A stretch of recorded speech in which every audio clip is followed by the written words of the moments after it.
a small task that took 19 months to complete. Our coffee shop got broken into on Passover, and it was a real shock to me and my family. That happened several years ago, and even though we've cleaned up the mess and we have gone on, there was one small task that I hadn't completed. And that task I left hanging for several years. And then in May of 2024, I wrote it on my planner to fix this thing.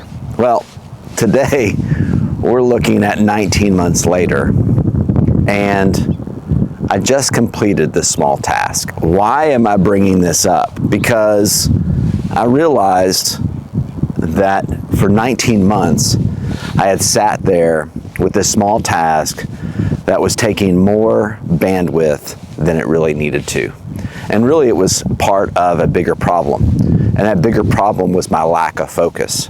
During that time, during that 19 months, I was involved with a lot of things. I was involved with a Christian camp. I was helping a cabinet company regain its footing and turning it around to be profitable. And then I started another coffee location, all in that 19 months. And if that wasn't enough, I started to help a salon, my mom's salon, about 12 months ago. And so for 19 months, I have been multi-focused. That multi-focus is really a liability instead of an asset. Broken window effect. And it talks about how these small things, when they're left unattended, that they create larger problems. And I've seen this in my own life. I've seen small things that I've left and not completed, and they continue to haunt me and take bandwidth and my focus, and they take my joy. I'm looking back and I'm seeing what can I learn over this last 12 months. And that is, I need more completion in my life. And maybe you're like this. If you've got it all together and you're killing it, you're running on all cylinders, then you probably don't need to hear this. But for me, I'm not an unsuccessful guy by any stretch of the imagination.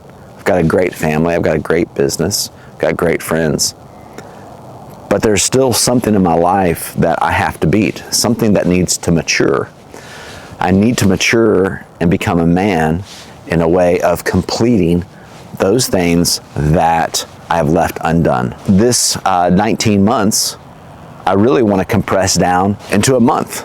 What if I were to take and compress my getting stuff done from 19 months to 1 month? Now, you may go, well, why don't you get it done in a week? Well, let's take baby steps, right? Because I can't, come on, it's me I'm talking about.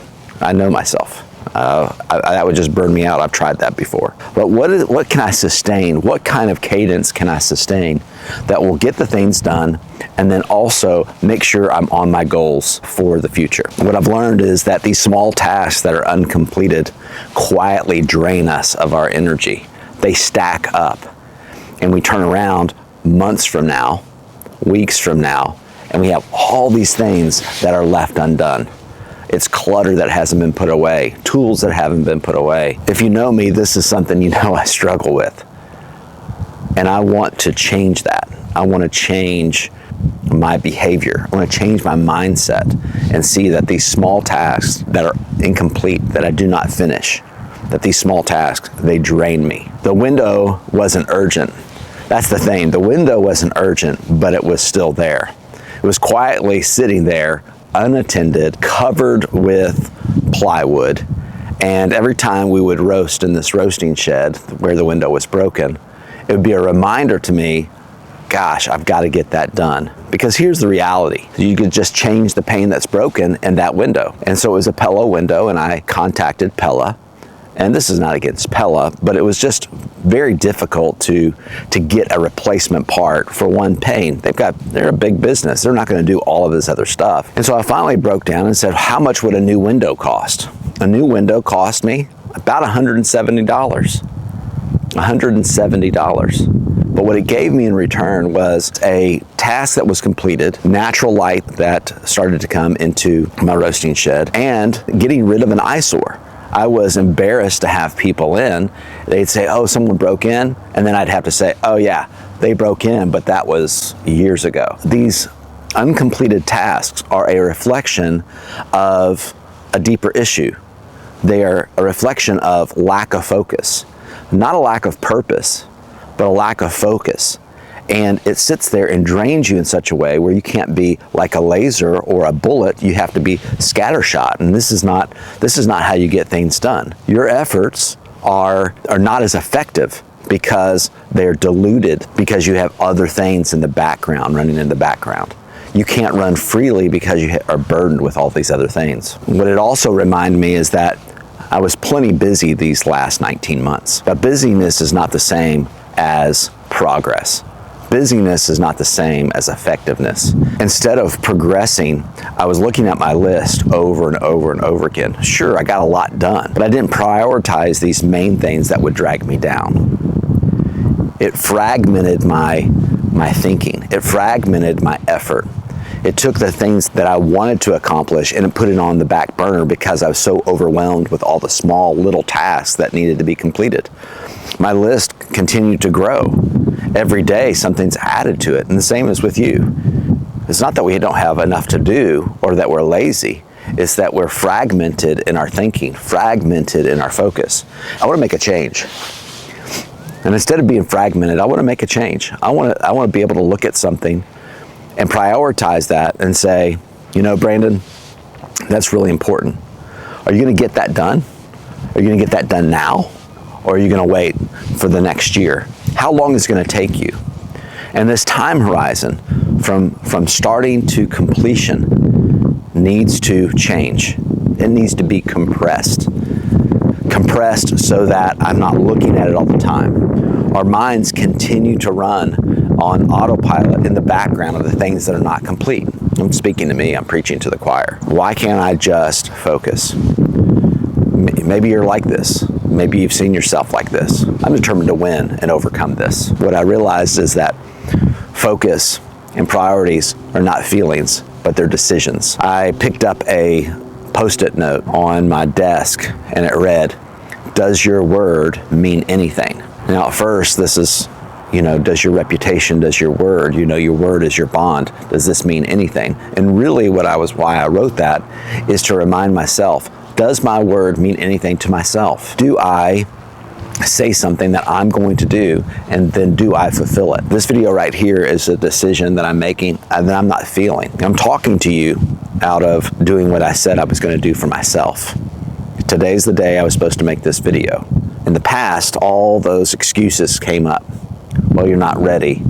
You don't have all the information. You're not prepared. You're not good at this. Yeah, those excuses are going to be there next week and the month after or in years after. That's what I've realized. The excuses and all the rational lies that I tell myself, they make sense, but it doesn't move the needle. And so what I want to do is make good on my own word. Yeshua, the Messiah, says, let your yes be yes and your no be no. It's a very powerful concept. And we look at that, we keep others to that standard. Well, you said this. Well, you said this. Yeah, I remember you said this. But do we hold ourselves to that same standard? Do we hold ourselves to the standard that says, you know what? Yeah, I said I was going to do that for myself. I said I was going to, whatever it is, and I'm going to follow through on it. What I also realized by completing this small task is the benefits that came from this small task being completed. The domino effect of a task being completed. I realized that, now I can invite someone in to the roasting shed and not feel embarrassed. I've got extra light. It doesn't feel so gloomy in there. Also, I have this load off me, like you got this done. It's a really important thing. It's a distinction that I need to actually crave. Instead of the dopamine hit when I'm scrolling or consuming information, I need to train my brain that completing these small tasks, that's where the real pleasure is. That's what I need to remind myself. The key benefits are so much more than the effort and the discomfort that I experienced in just following through with the task.